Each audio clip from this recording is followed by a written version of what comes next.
Okay, good morning, good afternoon, good evening. This is David I, and with me in the DevRel studio is John J.T. Thomas. Morning, David. Excellent, and we're here for the skill sprint.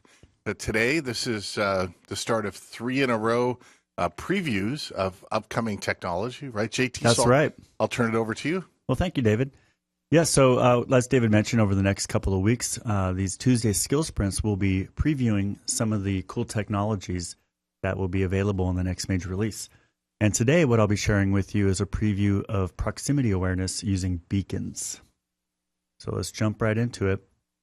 For those of you that are unfamiliar with what a beacon is, I'm going to spend just a few minutes talking about what they are and why they're cool. So beacons are basically small transmitting devices. There's a picture here I took last night on my kitchen table. This is an example of a beacon.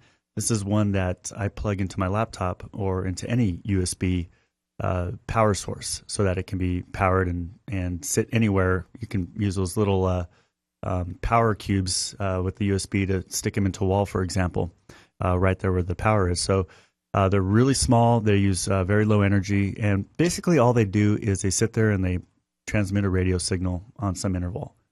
Kind of like if you're familiar or you remember RF tags, I mean, they're still everywhere. This is kind of the predecessor, or RF was the predecessor to these technologies. And they send some basic information with each of those radio pulses. They typically use low energy Bluetooth, also known as Bluetooth LE, BLE, also known as Smart Bluetooth. So what do beacons do?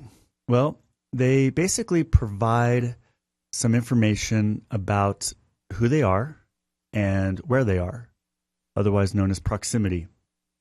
And more specifically, a beacon can inform an app, typically it's a mobile app because those are walking around, how, first of all, that it's within its proximity. And you can also ask the beacon, or you can infer from the information that it gives you how close it is. And you do this by determining its signal strength.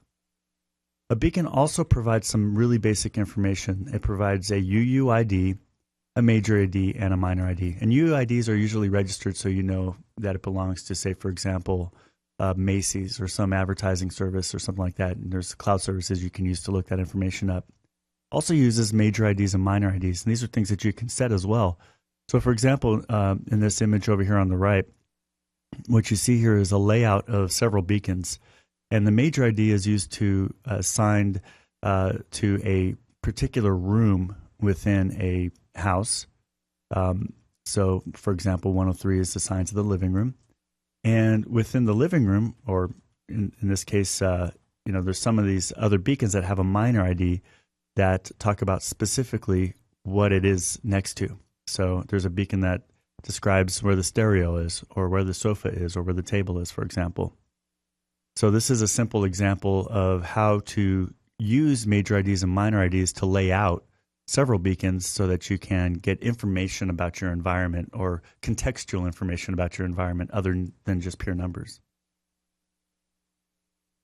So what kind of things can you do with beacons? Well, an app that is beacon aware can know that it's within the proximity of a beacon when it enters and exits this range. And this is generally the BLE range, which is probably 30 feet roughly, 10 meters or so.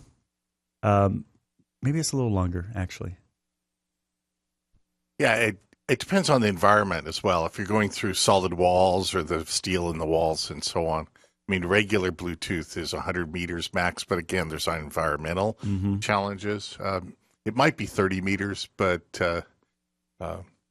we can always do a test, later on. But it really gets affected by the environment. And the main thing to know here is that range is really what sets up the proximity circle, if you will, or diameter of where the beacon is. And then you can use, again, this information based on its signal strength to determine your exact distance from it. You don't exactly know what direction it is from you. That's something that you can infer if you have more than, if you have 3, you can triangulate. But you can definitely know your distance from the beacon, and you can walk around and again, infer its location based on its signal strength. And so that's the second one. You can determine how close you are to that beacon. You can know the identity of the beacon. And this is done again through that small data packet that it sends with the UUID major and minor. And based on this information, then you can take some action based on seeing the beacon. And this is generally up to the programmer now to say, okay, I can see a beacon. What do I do? What do I do with this information? So let's look at a use case here. This one is a retail use case, which is probably the most obvious use of beacons. You can imagine walking into a Macys and they have beacons set up all over the place, and they'll be able to, first of all, know you're there and greet you by name as you enter the store, because your app knows who you are. Your app knows that you've entered Macys because that's the beacon that identified itself as the Macys beacon, and that's the first thing it can do. Now, once it knows you're there, it'll start following you around. It can send you an advertising saying, hey, over in the men's section, we have 25% off on shoes. It can give you step-by-step directions to a product. And this is kind of like a micro version of geofencing, because it provides a map in a small enclosed space. Now, of course, this takes laying out the beacons in a particular order and knowing where they're at in order to do that, but these are the kinds of things that you can do. So retail is an obvious way to use beacons. Another example might be, going to the medical facility, and rather than having to log in or stand in a line and register to see the doctor, the beacon sees you, or your app sees the beacon more specifically. And from that, all sorts of actions can happen. You can get automatically checked in. Your insurance copay can be paid. You can get put into the queue to see, to get ready to see the nurse. So all these actions, which have been largely mechanical previously, now become an automated step. So from a benefits perspective, you can help your customers save more money. You can generate more revenue. You can just provide a better shopping experience overall. Most of you know the movie Minority Report, and probably the most memorable thing from it was when Tom Cruise was interfacing with this video screen that was kind of a holographic screen in front of him, and using like a Nintendo Power Glove to run these gestures. So everybody thought, wow, that's the future. But I thought this scene was probably more apt. As Tom Cruise enters the mall, they know who he is. In this case, actually, he's wearing this is all done not by beacons in this movie, but by looking at the eyeball. And he exchanged eyeballs during the movie with another person. So he's John Anderton as he's walking through the store, and they're trying to sell him Lexuses and other things as he's walking through the store. So that's kind of looking forward 5 years, maybe we'll have that kind of experience as we walk into the malls. Okay, so let's move on. Let's talk about quickly what technology we're introducing in the next release. This is a preview of that technology. In XE7, we introduce support for Bluetooth in general. So this is standard Bluetooth, Bluetooth LE, and this is to help you all extend your applications into new types of gadgets and in wearables and using app tethering over Bluetooth. So XE7 has this technology actually already built into it.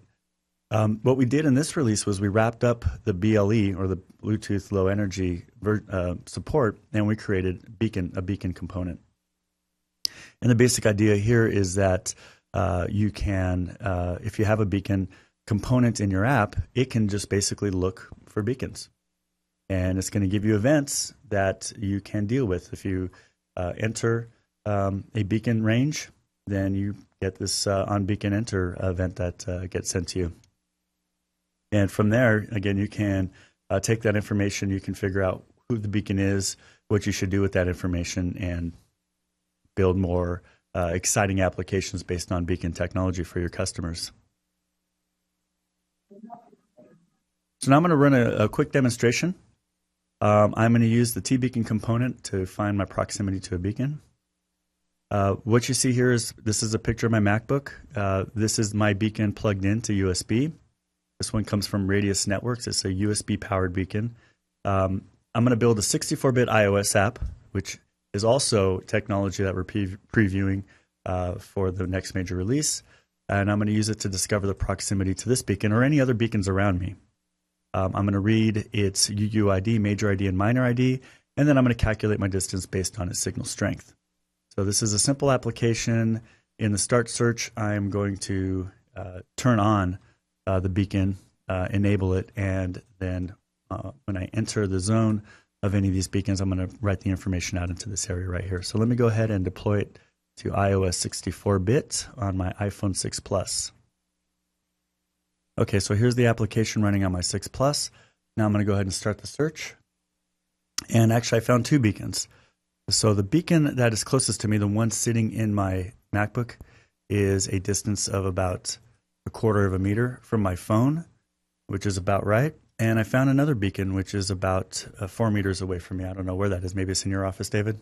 Yeah, that's I've got a battery-powered beacon by Nordic Semiconductor that's just sitting in my office up on a bookshelf. Nice. Excellent. That's cool. Yeah, and that's the default UUID that they burn in, but there's a software app for changing it if you want to change the MajorMinor. As I mentioned, also some of these UIDs are registered so that there's services you can call to find out who they are, who they're from. This is for out in the wild, if you want to interact with beacons out in the wild, or you can build your own field of beacons based on this information as well. So that's the basic idea. It's cool that you found the beacon in my office. I had forgotten what the UUID was, but I see the pattern. You can see that, it just sort of goes up in hex. Yep. That's very fun. Nice.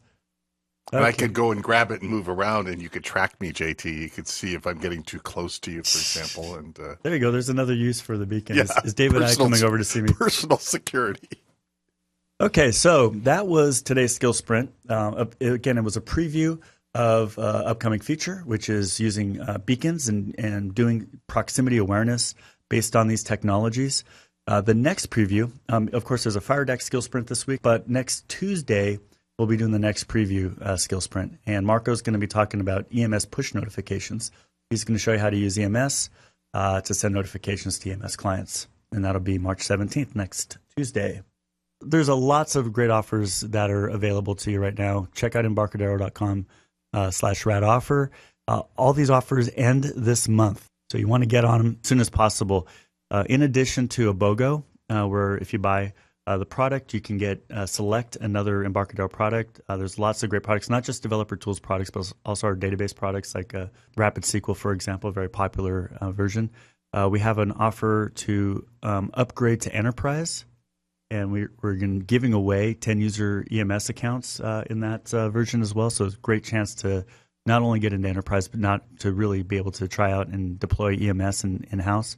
Continue to have a wonderful bonus pack for you.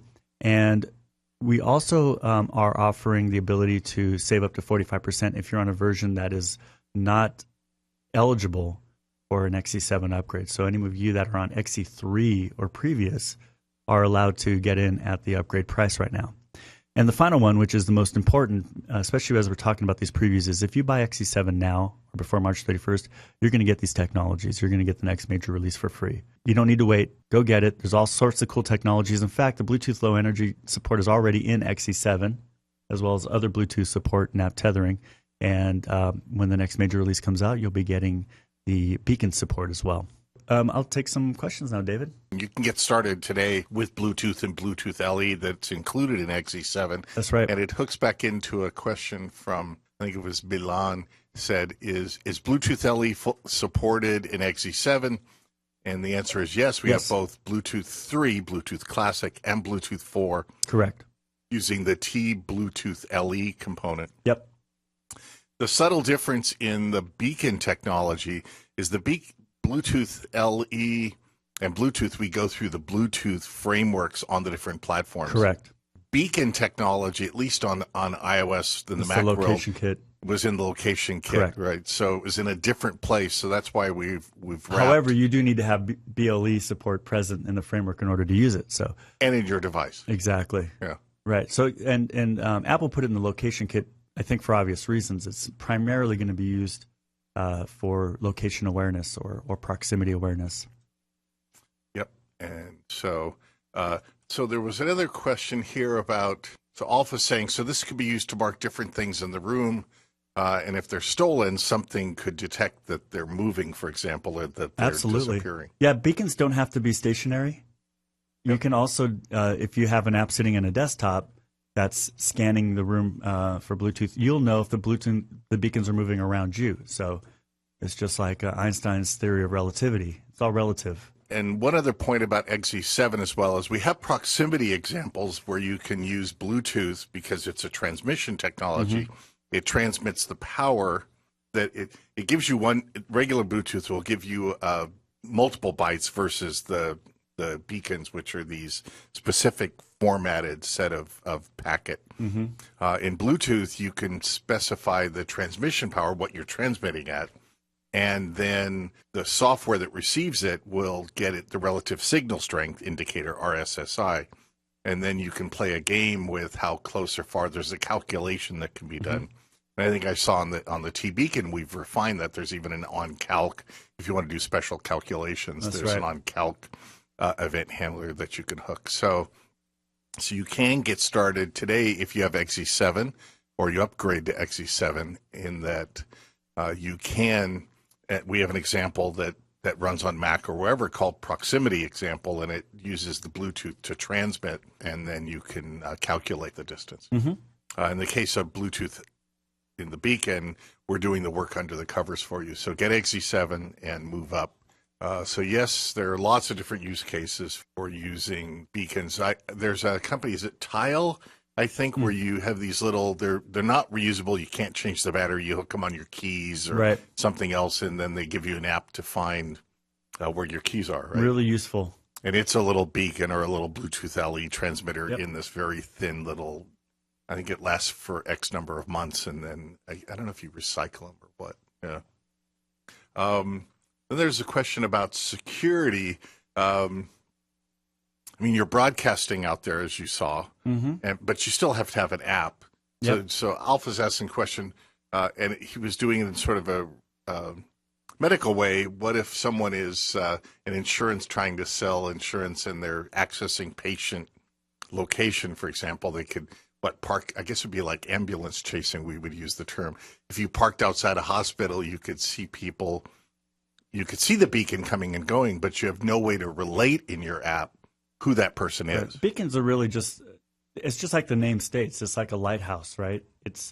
All it does is give you information about what it is or where it is. No other information about the environment other than, there's a lighthouse at that location. So it'd be a stretch to figure out who is interacting with that beacon unless you got into the network and got into their application architecture. So I'd say it's not that it's insecure. It's just that they're just information that's about its location. It's really they're going to be everywhere. I mean, if you run this application and you walk around the mall, you're going to be surprised at how many of these things you find. Or in fact, new stadiums. Just this last weekend, I went to the grand opening of a stadium for our soccer team, our local soccer team. It's called Avaya Stadium, right by the San Jose airport. And I was running this app to see if there's any beacons, and sure enough, I found a bunch of beacons around. So they're preparing applications to start helping you find the hot dog stand, for example, or the beer bar. As a fan of that event, there was a couple of questions about could we recommend a device for dealing with Bluetooth LE on Windows 8.1, and I have one example, which is I use UTECH Smart, but really any USB dongle that for Windows 8.1 that has the Bluetooth 4.0 chip. Broadcom makes one. There's other manufacturers that make the chips. And you need 8.1, and then you have to pair. I answered a question on the new community site that was about that. In 8.1, you need to pair to a Bluetooth LE device before you can do anything with it. That's different from Mac and all these other smart devices where you can just find whatever is out there. Microsoft decided in 8.1 that before you can discover or do anything with them, you have to specifically pair the device to Windows 8.1. Maybe they'll change that in 10. Don't know. They probably will. I would think so. So Alf's saying, so the beacon cannot identify a specific person. No, it can't. It only identifies itself. Yep. And there's no other way to derive any information about people interacting with it. And in JT's case, with the store, you would download the retail store's Right. app. That's where the contextual information comes from, is from the app itself. I'm logged into the app. It knows it's me. And as I interact with the beacons in the store, it knows my shopping patterns. I mean, this is all back-end stuff to really make this stuff work. So again, the beacon itself is just an enabler. All the real smarts is happening in the back end from the data stores that people collect over time on buying behavior, or the frequency of how often they go to certain departments within that store, for example. Yep. Let's see. Assume that T-Beacon runs on all platforms, and the answer is yes. Yes, and it's T-Beacon's included in Pro.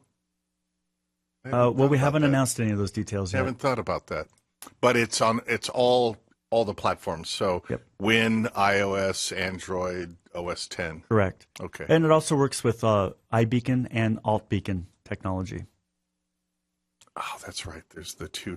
So iBeacon is specifically it's an Apple standard, yeah. Apple standard, Apple's name. And AltBeacon's everybody else. In fact, this Radius Networks beacon that I'm using here supports both as well. And for those of you, you can just search AltBeacon. I think it's altbeacon.org or something like that. Okay. Okay, and yeah, for Bluetooth LE, it's Windows 8 and above, not Windows 7. Correct. Windows 7 supports classic Bluetooth, but not Bluetooth LE. So I'll say Windows 8.x. Maybe there's some third-party something or other, but I haven't found it. I use Windows 8.1, and it works just fine. Same here. Oh, Bruce is asking about the enterprise offer to get the 10 license. Yep.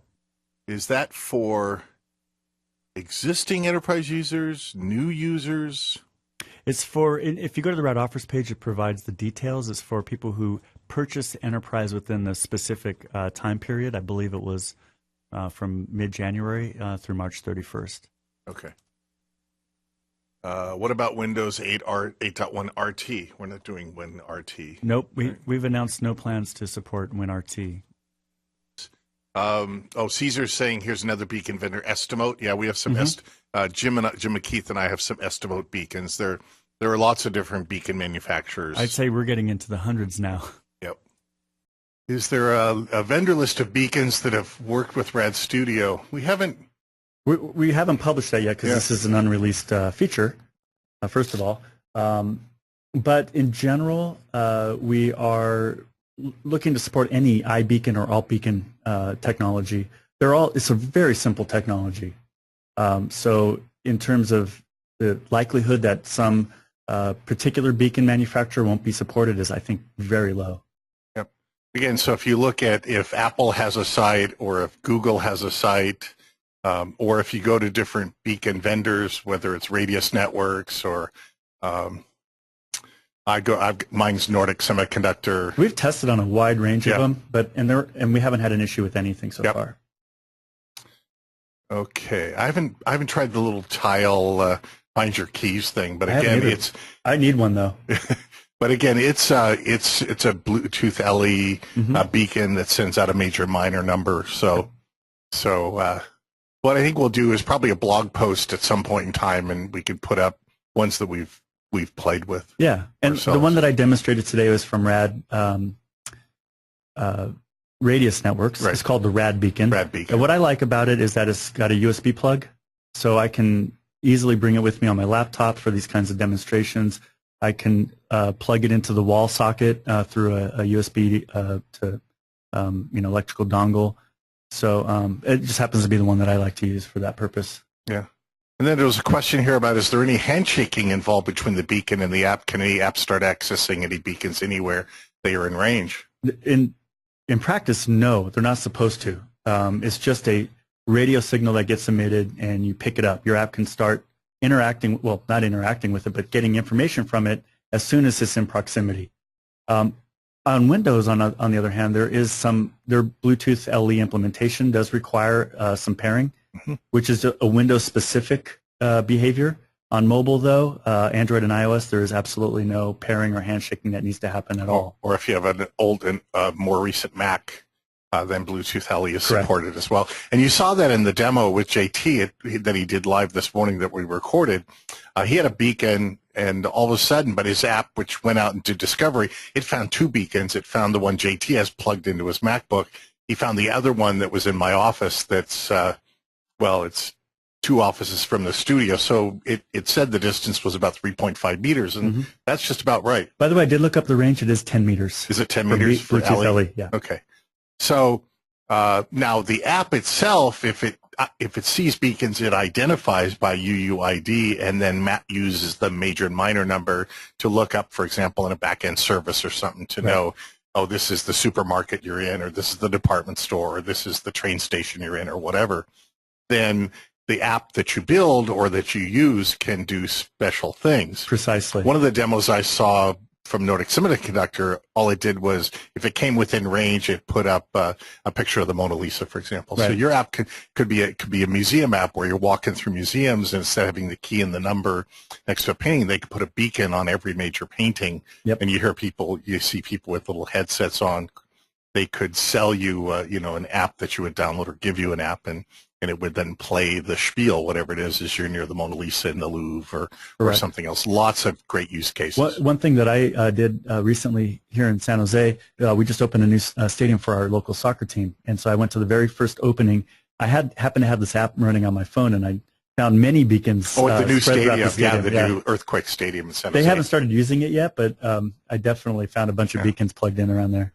So, and Jatine, you're right. The app would need to know what to do with that information. How to use the major minor, for example, to do something, right? It has absolutely no meaning unless you write the logic for what it's supposed to mean. And you can program this. I see Jatine had another question. Can you program the major minor IDs? Yes, you can. That's the point of it, is to set these up so that you can identify each individual beacon within your array.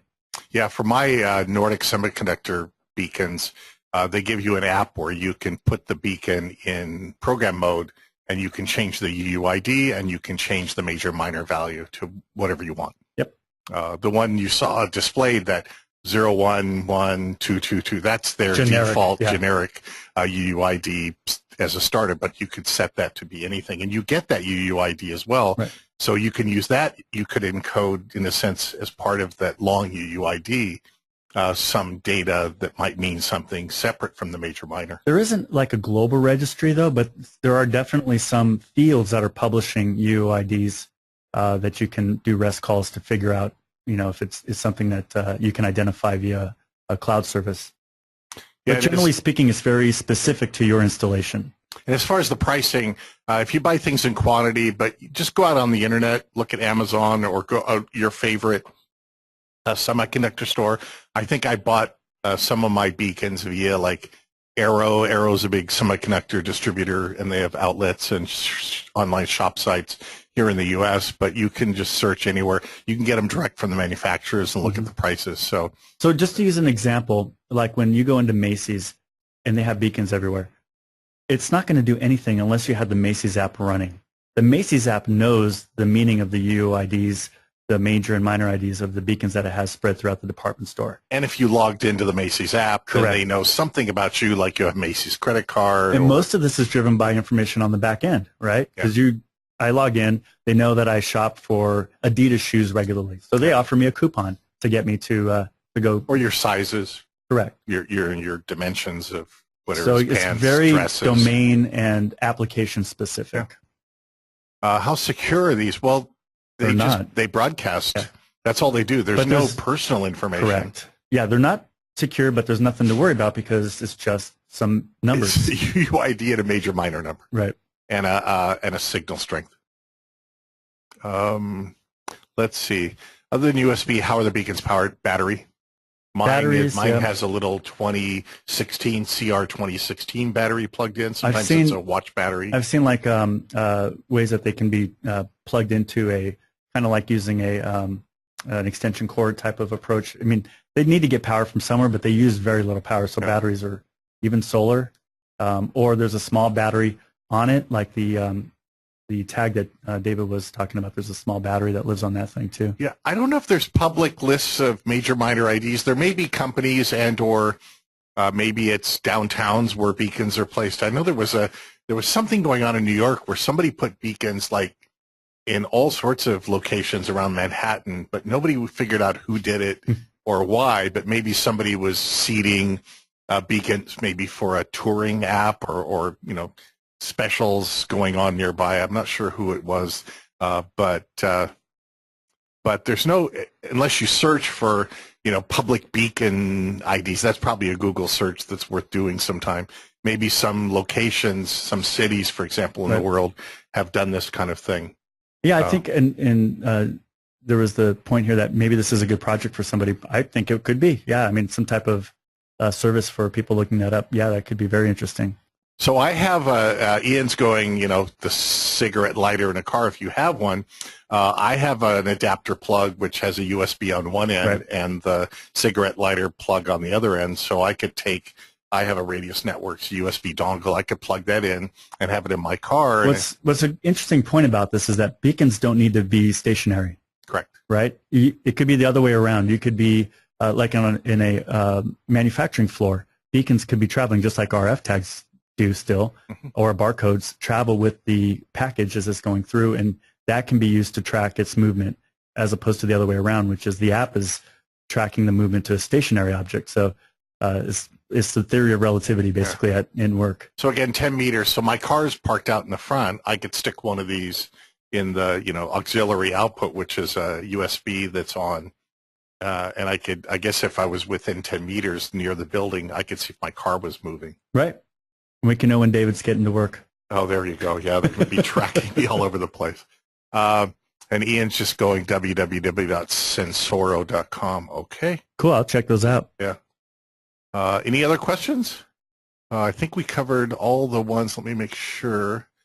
Somebody did ask about one of the promotions. If you have any questions about those, I'd be happy to take those on my personal email, jt@embarcadero.com. Yeah, and there's no way for beacons to talk to each other. A typical beacon is a send-only beacon. It's about as dumb a device as you can have.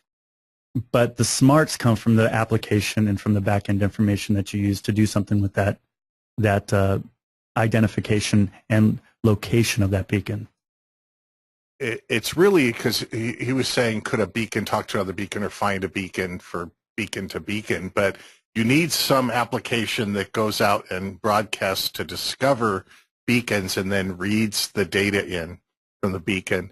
I suppose someone could create a device that could be both a beacon and a discoverer of some kind.